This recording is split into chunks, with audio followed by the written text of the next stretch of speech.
எல்லாருக்கும் வணக்கம். நான் Hema Subramanian. Welcome to home cooking Tamil. பொதுவாக முட்டை வந்து நம்ம ஹெல்த்துக்கு ரொம்ப நல்லது. ஒரு நல்ல ஹை ப்ரோட்டீன் இன்க்ரீடியண்ட். ஸோ யூஸ்வலாக வந்து முட்டை வச்சு நம்ம நிறைய கரீஸ் இல்லைனா ஒரு ஸ்க்ராம்பிள்ட் எக் அந்த மாதிரி தான் நிறைய செய்வோம். இன்றைக்கி ஒரு பாயில்ட் எக் வச்சு நல்ல ஒரு போண்டா ரெசிபி உங்களோட ஷேர் பண்ண போகிறேன். இது ஒரு சிம்பிள் ரெசிபி. உங்களுக்கு எப்பயாச்சும் குயிக்காக ஏதாவது ஸ்நாக்ஸ் செய்யணும்னா இந்த மாதிரி பாயில்ட் எக்ஸ் வச்சு நீங்கள் இந்த போண்டா செய்யலாம். ஸோ வாங்க இந்த ரெசிபி எப்படி செய்கிறதுன்னு பார்க்கலாம். முட்டை போண்டா பண்ணுறதுக்கு முதல்ல முட்டைக்கு மசாலா தடவிக்கலாம். அதுக்கு ஒரு பிளேட்டில் உப்பு, 1/4 டீஸ்பூன் மஞ்சள் தூள், 1 டீஸ்பூன் மிளகாய்த்தூள், 1/2 டீஸ்பூன் மிளகுத்தூள் போடுங்க. எல்லாம் சேர்த்து நல்லா மிக்ஸ் பண்ணுங்க.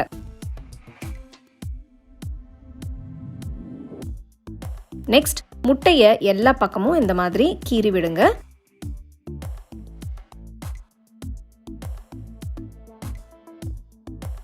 கீர்னதுக்கப்புறம் முட்டையை மசாலாவில் பிரட்டி தனியாக எடுத்து வச்சிருங்க.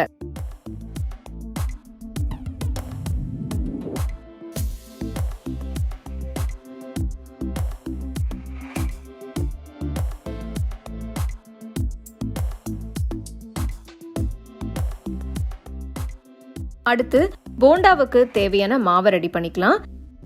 அதுக்கு ஒரு பவுல்ல 1/2 கப் கடலை மாவு சேர்க்கிறேன். 2 டீஸ்பூன் அரிசி மாவு,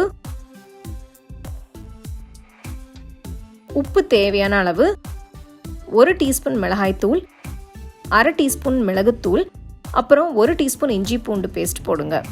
நெக்ஸ்ட் கொஞ்சமாக தண்ணி ஊற்றி நல்லா மிக்ஸ் பண்ணுங்க. மாவு நல்லா கெட்டியாக இல்லாமல் கரைச்சிக்கோங்க. மாவு ரொம்பவும் கெட்டியாகவும் இல்லைன்னா ரொம்பவும் தண்ணியாகவும் இருக்கக்கூடாது. இதுதான் சரியான கன்சிஸ்டன்சி. அடுத்து முட்டையை மாவில் டிப் பண்ணுங்க. எல்லா பக்கமும் மாவு நல்லா கோட் ஆகிற மாதிரி பார்த்துக்கோங்க. டிப் பண்ணதுக்கு அப்புறம் சூடான எண்ணெயில போடுங்க. நல்ல கோல்டன் பிரவுன் கலர் வர வரைக்கும் வேக விடுங்க. நீங்க இந்த போண்டாவை நல்லா சூடா கெச்சப் இல்லைன்னா சட்னியோட தொட்டு சாப்பிடுங்க. ரொம்பவே சூப்பரா இருக்கும்.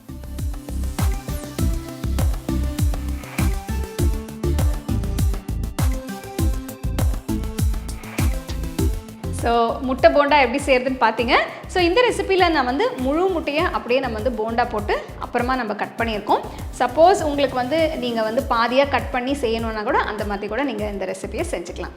கண்டிப்பாக இந்த ரெசிபி நீங்கள் ட்ரை பண்ணி ரசித்து சாப்பிடுங்க.